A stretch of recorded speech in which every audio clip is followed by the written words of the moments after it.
یہ پہلی دعا ہے جو کسی انسان نے مانگی۔ حضرت آدم علیہ السلام کو جب پیدا فرمایا گیا اور ان سے غلطی سرزد ہوئی کہ ایک درخت کے بارے میں فرمایا گیا تھا کہ اس کو مت کھانا، مگر انہوں نے شیطان کے بہکائے میں آ کر کھا لیا تو حدیث میں وہ قرآن کریم نے بتلایا ہے کہ جب وہ کھا لیا تو ان کی جو شرمگاہیں ہیں وہ کھل گئیں۔ کیسے کھل گئیں اللہ تعالی بہتر جانتے ہیں، لیکن مفسرین نے فرمایا کہ در حقیقت ان کے اوپر جنت کا ایک نوری لباس تھا، جنت کا ایک نوری لباس تھا، وہ عام لباس سے مختلف تھا۔ جب غلطی ہوئی تو وہ نور جو جنت کا نور تھا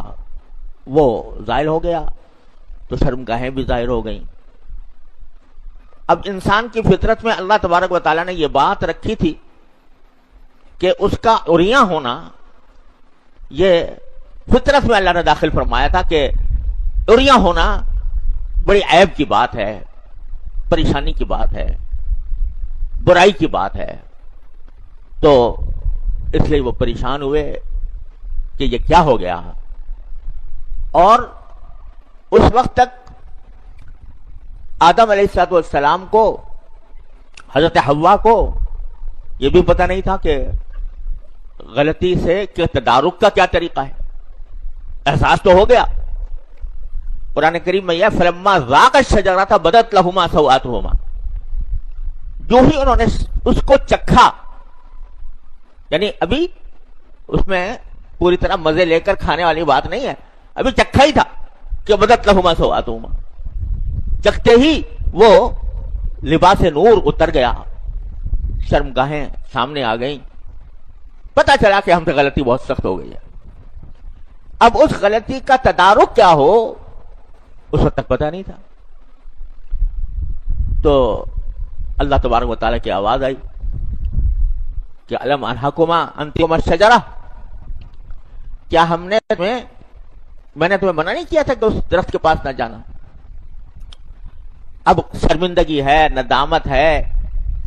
اور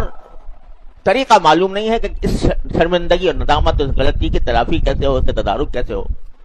تو قرآن فرماتا ہے کہ فتلقى آدم من ربہ کلمات، آدم علیہ السلام نے اپنے پروردگار ہی سے سیکھے، یعنی اس رحیم و کریم کی ذات کو دیکھو کہ الفاظ بھی خود ہی سکھائے کہ یوں کہو گے تو تمہارا گناہ معاف ہو جائے گا۔ تو اللہ تعالیٰ کے سکھائے ہوئے الفاظ ہیں، اور پہلی بار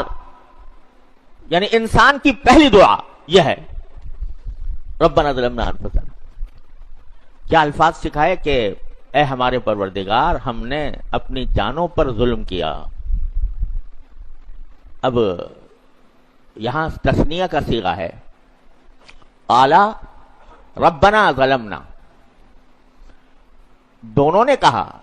آدم نے بھی کہا، آدم علیہ السلام نے بھی، حوا نے بھی کہا علیہ السلام، کیا کہا کہ ربنا ظلمنا انفسنا۔ اب یہ دونوں جو ہیں اکٹھے کہہ رہے ہیں، یعنی یہ بھی طریقہ ہو سکتا ہے کہ یہ ہر ایک کی زبان پر یہ پوری دعا الگ الگ آئی ہو، اور یہ بھی ہو سکتا ہے کہ دونوں نے مل کر اجتماعی طور پر گویا یہ دعا مانگی۔ اب یہاں ہیں تو دو آدمی، ایک آدم علیہ السلام، ایک حوا، اور اسی لیے تثنیہ کا صیغہ استعمال کیا قالا۔ لیکن جب آگے کہا ظلمنا انفسنا، تو بظاہر قاعدے سے تو کہنا چاہیے تھا ربنا ظلمنا نفسینا، اپنا تثنیہ، لیکن فرمایا انفسنا، ہم نے اپنی جانوں پر ظلم کیا ہے۔ عربی کے لحاظ سے یہ جمع کا صیغہ ہے جس میں کم سے کم 3 ہونے چاہیے، ہیں تو 2 ہی۔ تو واللہ سبحانہ وعلم، حضرت آدم علیہ السلام اور حضرت حوا در حقیقت نمائندے تھے آگے کی نوع انسانی کے لیے، پوری نوع انسانی کے لیے ایک نمائندہ اللہ تعالیٰ نے بنایا تھا ان کو، لہذا ان کو پتا تھا کہ میری صلب سے اولاد پیدا ہونے والی ہے قیامت تک. تو آدم علیہ السلام نے اپنی اور اپنی اہلیہ کے ساتھ سارے آنے والوں کو شامل کر لیا. ربنا ظلمنا انفسنا وان لم تغفر لنا وترحمنا لنکونن من الخاسرین. اب ذرا ایک بات بڑی سمجھنے کی ہے کہ اللہ تبارک و تعالی نے حضرت آدم علیہ السلام کو پہلے ہی زمین پر بھیجنے کا فیصلہ کیا ہوا تھا. ملائکہ سے اعلان کر دیا تھا تخلیق سے پہلے ہی, انی جاعل فی الارض خلیفہ, میں اپنے زمین میں اپنا ایک نائب پیدا کرنا چاہ رہا ہوں. یعنی تخلیق سے پہلے ملائکہ کے سامنے اعلان کیا تھا کہ ہم زمین میں بنا رہے ہیں اپنا خلیفہ, جس کا مطلب ہے کہ اس کو زمین پر بھیجا جائے گا. پہلے سے یہ بات طے تھی, پہلے سے اس ارادے کا اظہار فرما دیا تھا کہ زمین پر بھیجا جائے گا. لیکن جب کر لیا, پیدا کر لیا, تو رکھ دیا اس کو جنت میں رکھا. اب آخر مآل کار تو ارادہ پہلے سے تھا زمین پر بھیجنے کا, لیکن زمین پر بھیجنے کے لیے ابھی صلاحیت نہیں پیدا ہوئی تھی. زمین پر بھیجنے کی صلاحیت نہیں تھی. کیوں نہیں تھی؟ اس واسطے کہ انسان کو یہ غلطی کا پیکر بنایا. تو غلطی پہلے ثابت ہوتی, وہ اس پر دعا کرتے, اس پر استغفار کرتے, اللہ تعالیٰ کی طرف رجوع کرتے, اپنی جانوں پر ظلم کا اعتراف کرتے, پھر اس قابل ہوتے کہ زمین پر بھیجا جائے. تو غلطی ہوئی, استغفار کیا, اللہ تعالیٰ سے رجوع کیا, اور پھر اب تم اس قابل ہو کہ جاؤ اور جا کر تم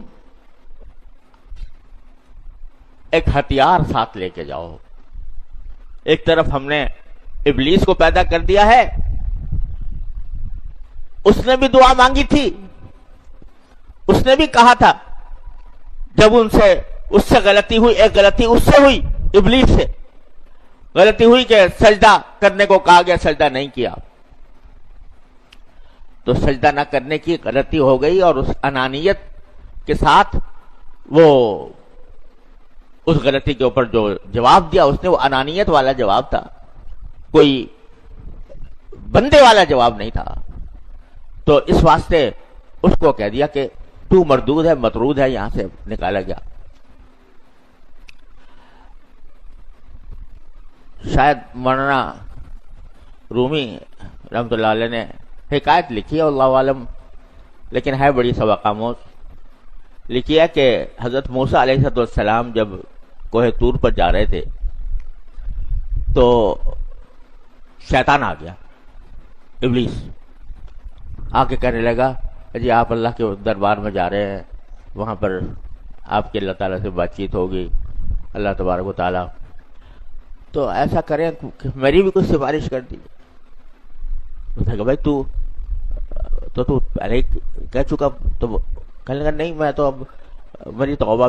قبول کروا لے, اور بہت عرصہ ہو گیا مجھے مردود مطرود ہوتے ہوئے, تو اب میری خواہش ہے کہ اللہ میاں مجھے معاف کر دیں. اچھا بھائی, توبہ کر لیا تو بڑی اچھی بات ہے.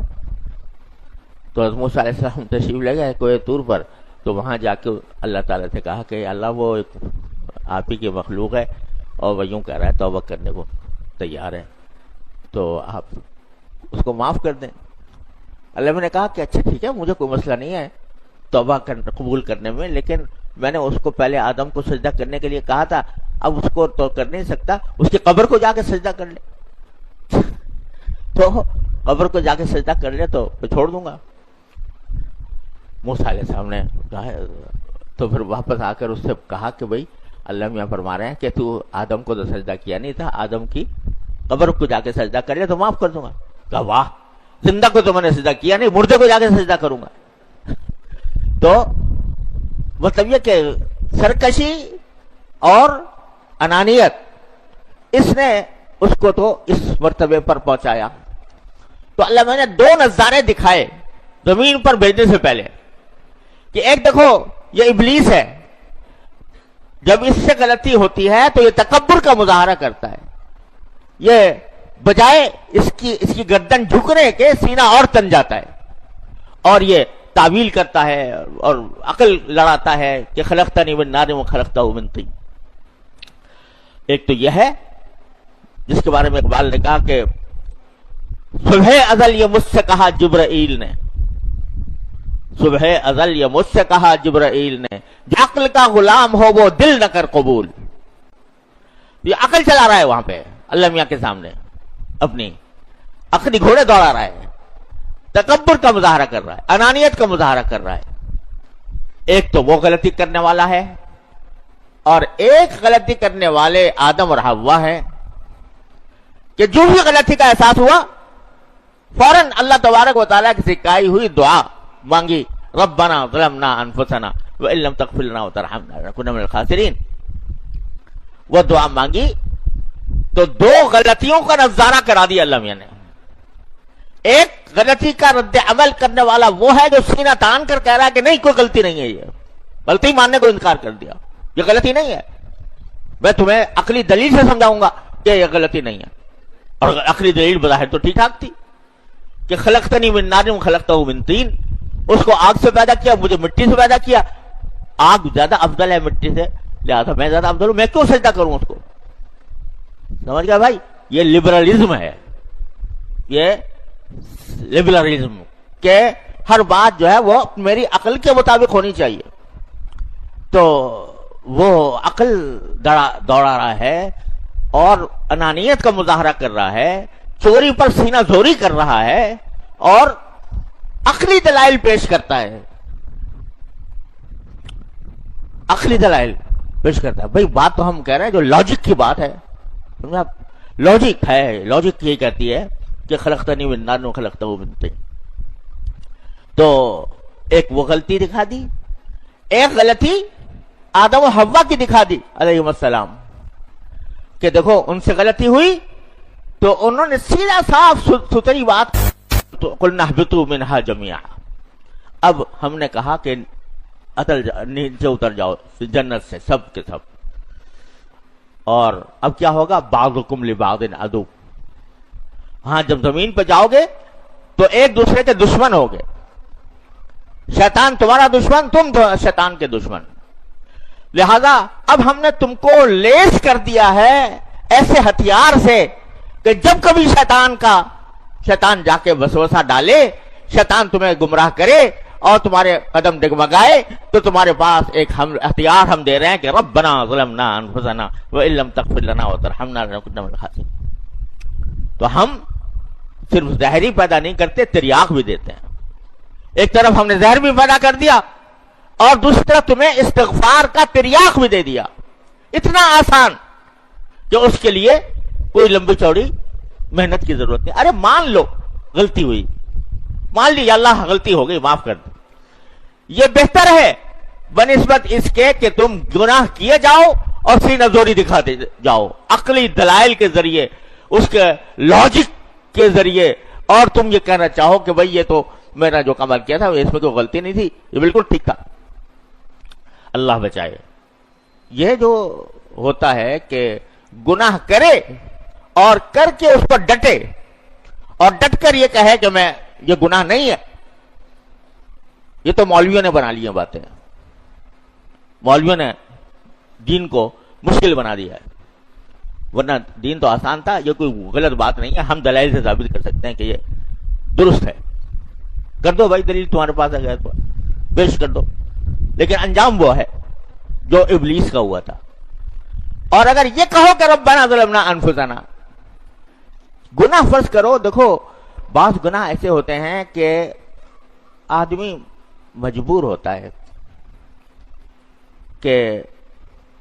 مجبور کیا ہوتا ہے، مطلب حالات کے لحاظ سے ایسے حالات میں پھنسا ہوا ہے کہ چھوڑنا مشکل ہو رہا ہے۔ اب اس کے دو طریقے ہیں ایسی صورت کے، ایک طریقہ تو یہ ہے کہ تم اس کو برائی تسلیم کرنے ہی سے انکار کر دو، کہہ دو جی آپ کیا کریں بھائی، یہ جملہ اکثر و بیشتر ہماری زبانوں پر آتا ہے، کیا کریں ہم ایسے ماحول میں جی رہے ہیں، جینا مشکل ہو جائے، تو اس لیے جو کر رہے ہیں وہ ٹھیک کر رہے ہیں، حالات ہی ایسے ہیں، ماحول ہی ایسا ہے، زمانے کے تقاضے ہی ایسے ہیں، لہذا جو کر رہے ہیں وہ ٹھیک کر رہے ہیں۔ ایک طریقہ یہ ہے،